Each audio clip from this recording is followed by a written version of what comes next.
All right. So yesterday we started House on Mango Street. And I had asked you to write a journal about your dream home. Did anybody willing to share their dream home? Garrett's like, no, no. Just like describe your dream home. Go ahead, Eden. The same house I already have, something small, but it has a lot of land, so I can have different kind of animals out in the yard. What kind of different animals would you have? Goats, ducks, horses probably, and then a cow in the back to eat the grass. Do y'all have animals now? We have three goats, 2 ducks, and a whole bunch of chickens. Oh, cool. Very good. Do you eat the eggs and that's awesome. Very cool. Anybody else? My husband and I are starting to think about where we're going to retire to, and we go back and forth. Do we stay where we are? We've been in the same house for, I don't know, since 1996. I don't know. What is that? 30? I don't do math. We've been in there a long time. It's the only house the children have known. And my husband and I didn't grow up that way at all. We moved around. He moved around way more than I did because he was a military kid. But even my family, we had several moves during my lifetime. So, my husband goes back and forth about, well, do we stay here because this is their childhood home? I'm like, but they'll be off doing their thing. I want to be somewhere warm. And I'm like you, I want something smaller. I don't want land anymore.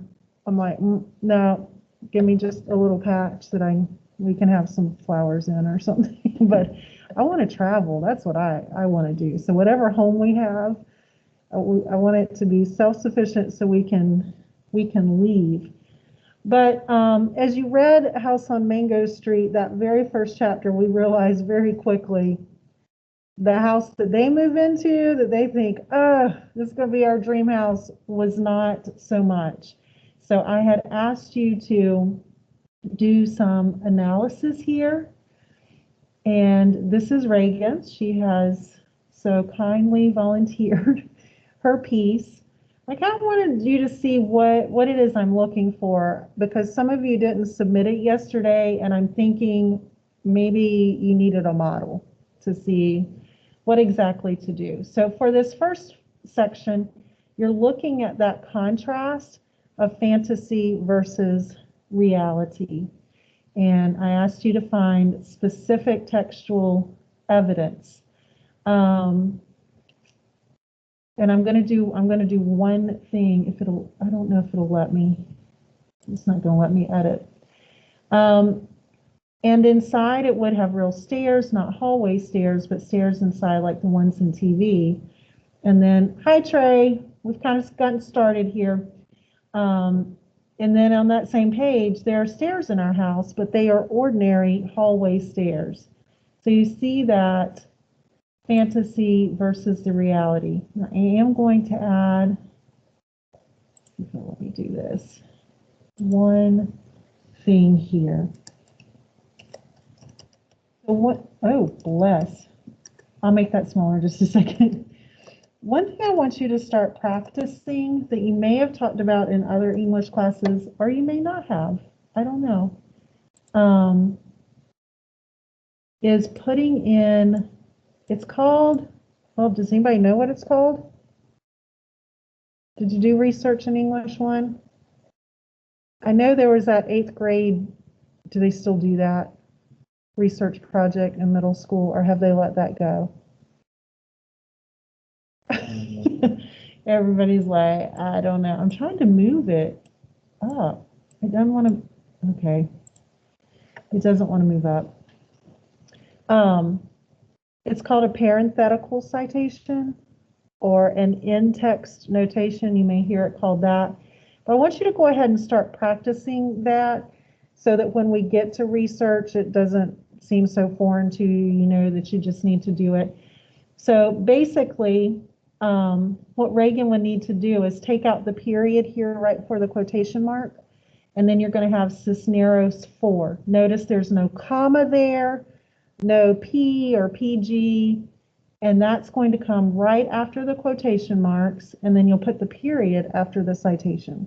So if I put that on your document as a comment, is something I want you to start practicing. And then our second example is about the size of the yard. Our house would be white with trees around it, a great big yard, and grass growing without a fence. And then the reality, there is no front yard. Only 4 little elms the city planted by the curb.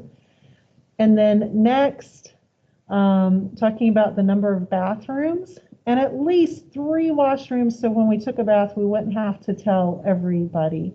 Does anybody in here actually have 3 full bathrooms? Do you really? That's so awesome. We have 2.5. But when you have 3 children and they have 1 bathroom, that was kind of, they figured out how to do it, a schedule. And then the house only has 1 washroom.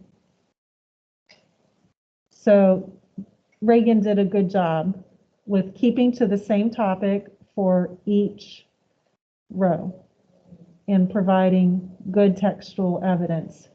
And then notice here, she didn't even have to use the complete sentence. She used a portion of the sentence, and that's okay also. So analysis, and this is where, for those of you who did submit something, I think there was a little more struggle right here.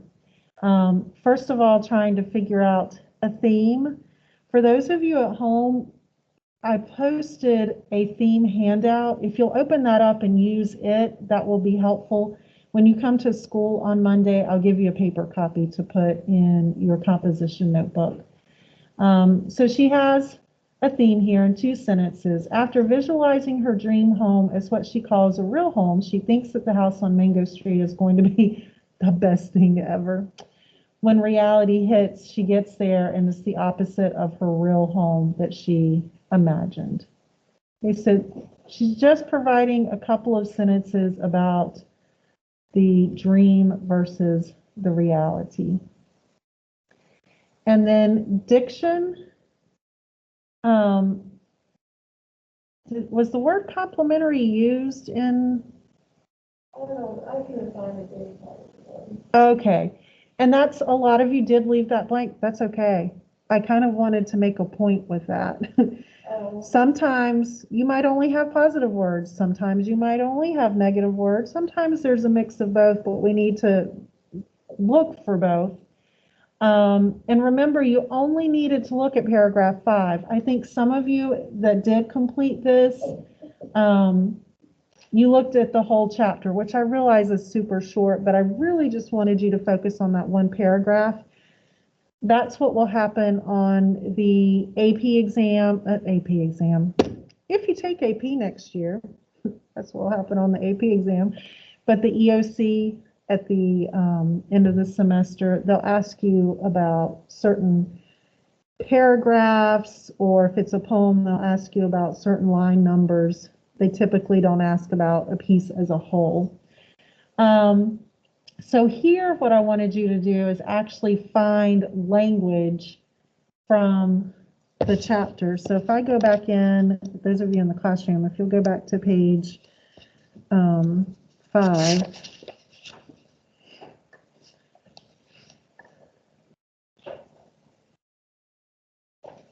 Actually, it's page 4. I think I put page 5, and maybe that was confusing to some of you. Did I? I did. Oh, paragraph 5, which is on page 4. But the house on Mango Street is not the way they told it. So you might put here, like the word not, and it talks about bricks are crumbling. So you might put crumbling here.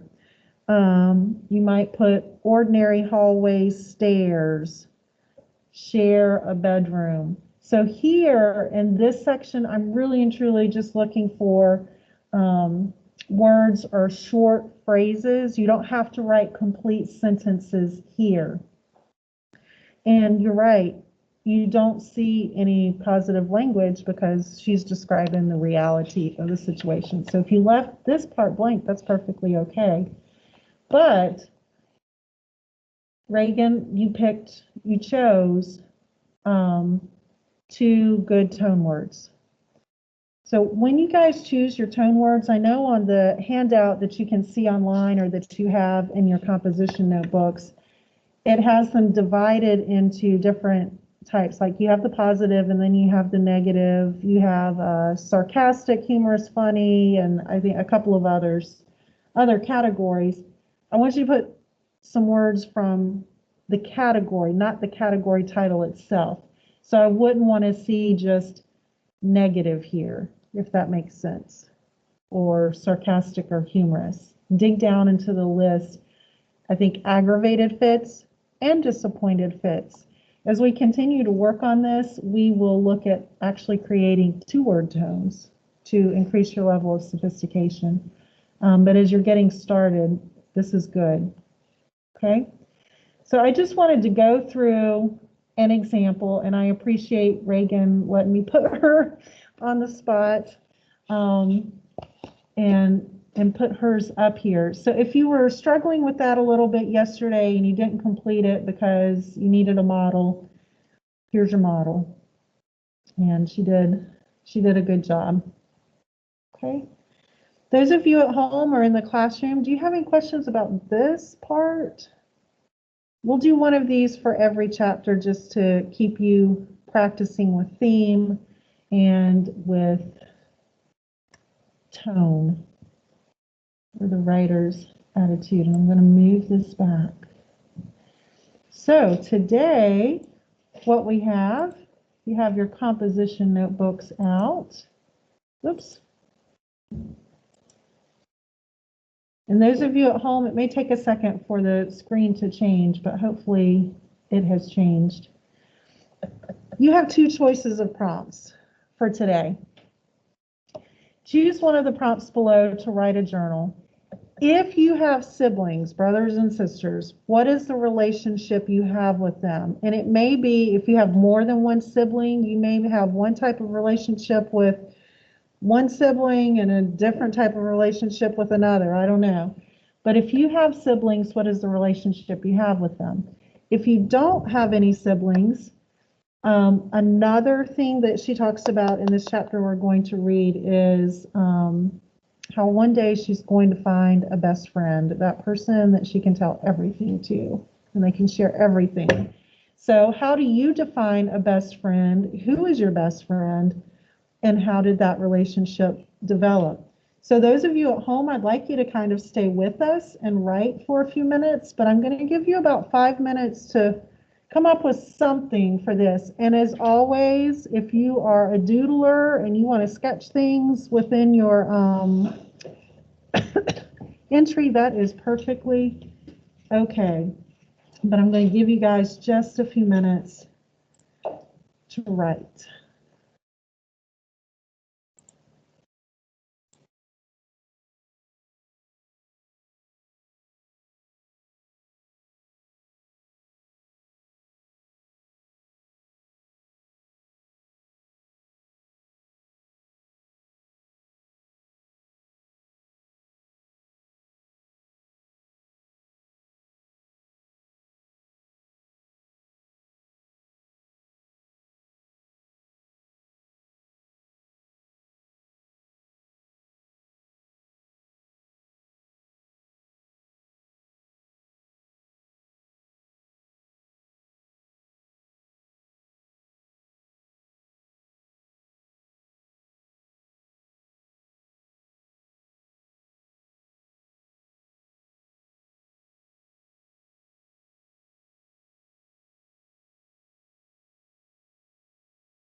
We're going to take about 2 more minutes.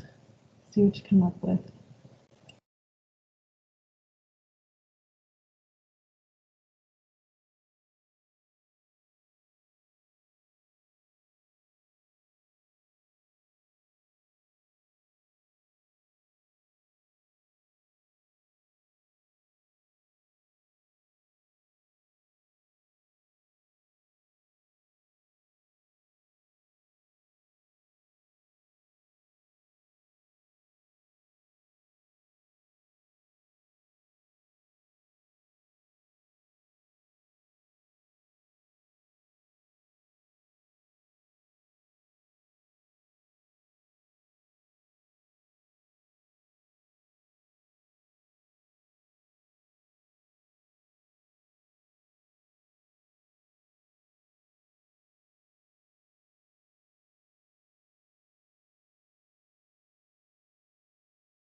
Got to unmute now.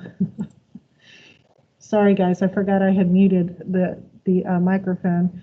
But we talk about students and needing to see other people and then talk to other people and all that. We teachers are the same way. When we see the circles with the initials and we don't see your faces, it's hard.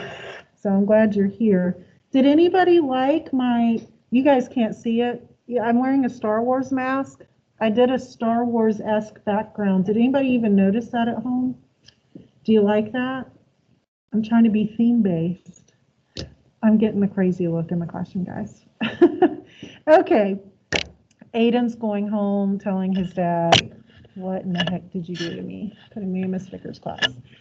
So, siblings. I have one sister. She's 1.5 years younger than I am, and one brother who is 13 years younger. Big age difference, same parents, because people always ask that, like, did something happen? Was there a divorce? No, same parents. My mom had me when she was barely 20 years old. So she had me and my sister when she was really, really young. She had my brother when she was in her mid-30s. So same parents, but it's a big age gap. So for my sister, as we're going to see in a moment in the house on Mango Street, my mom told me all the time that I was her keeper.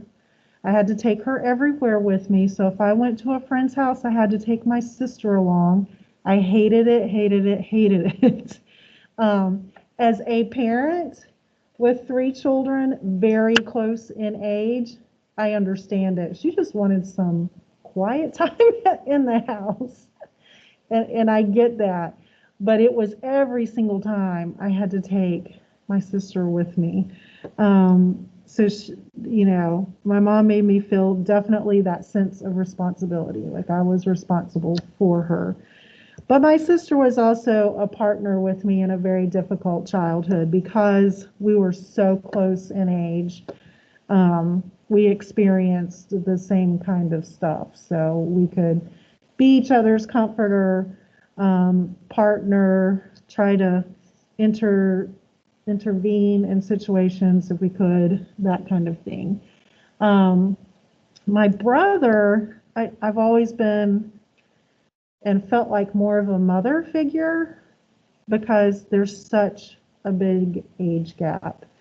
So when he was an infant and he woke up in the middle of the night and for whatever reason my mom didn't get up with him, I would get up with him because I had to go to school the next day and I couldn't sleep with my brother crying in the room beside us. Um, I would take him once I got my driver's license, I would take him to the store with me and that kind of stuff just to get him out of the house too. But it was so funny because people assumed that I was a teen mom and that he was mine. Like, no, this is my brother. But as the oldest child, I am the oldest, I definitely have felt that sense of responsibility for everybody. When my parents passed away, they didn't have I forgot what you called it, like an executor set up. So my brother and sister just looked at me and said, "You're it. You're the oldest." And thankfully, they just went along with whatever we needed to do. There was never any argument. Of course, my parents didn't have anything for us to argue over at all, so that made it a whole lot easier too. But it's kind of my relationship with my siblings. My sister lives in Charlotte. My brother probably lives 5 minutes from where we live. So we're all still in close proximity of one another. But you can love people, but it can still be challenging at times. Anybody else willing to share theirs, whether you're at home or here? Aiden and Reagan have already done their sharing for the day. They've been great. Anybody else? Well, this might be the journal you decide to turn in next week, so I look forward to reading it if it is. So I'm going to take this page out. Nope, I'm not. I'm sorry. And keep it there. So those of you in the classroom, if you will turn to chapter 3, it's called Boys and Girls. Look how short.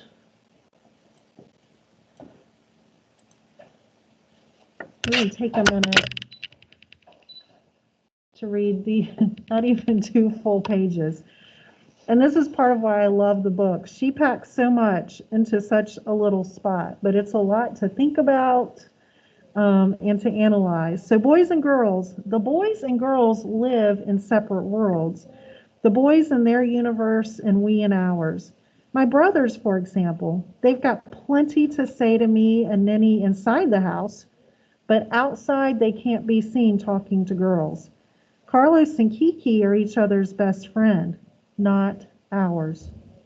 Ninny is too young to be my friend. She's just my sister, and that was not my fault. You don't pick your sisters, you just get them, and sometimes they come like Ninny. Now, when you read that paragraph, how does Esperanza feel about her sister?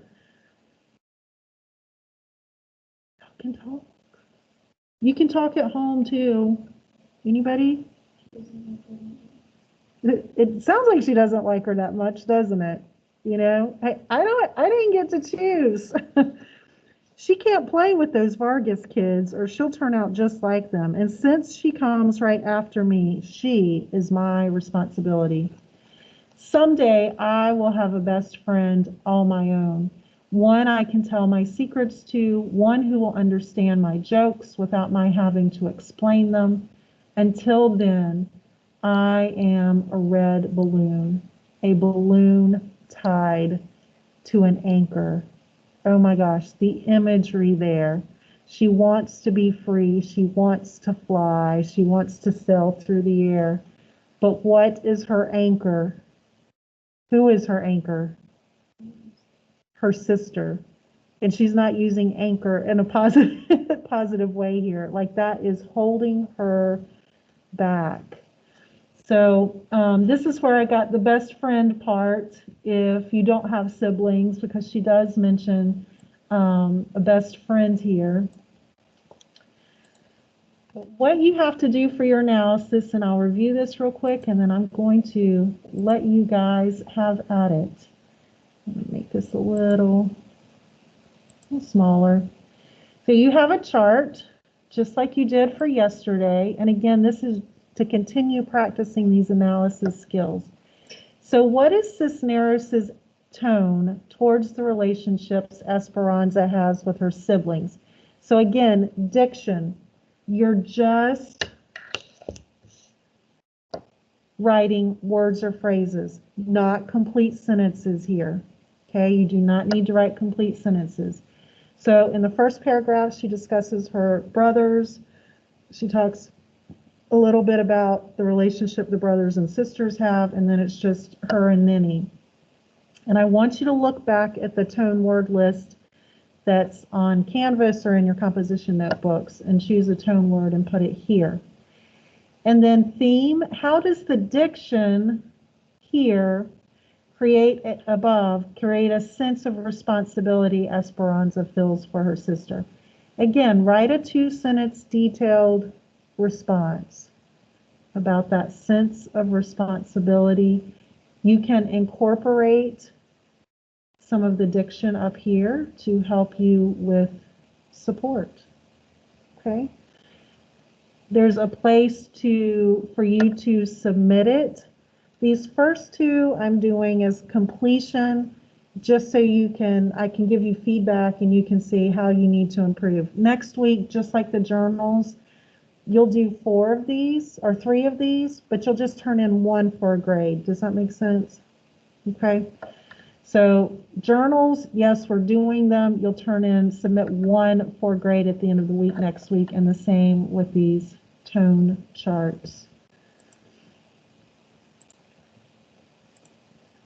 Any questions at home or in the classroom? Everybody's so quiet. We're all so tired after having to get back on a regular schedule. And then we have Monday off, and we're going to do this all over again. But thanks for joining. I am recording this, so if you need to go back while you're at home and look at it, you can. But I hope you have a great day and a great weekend. Bye. Bye.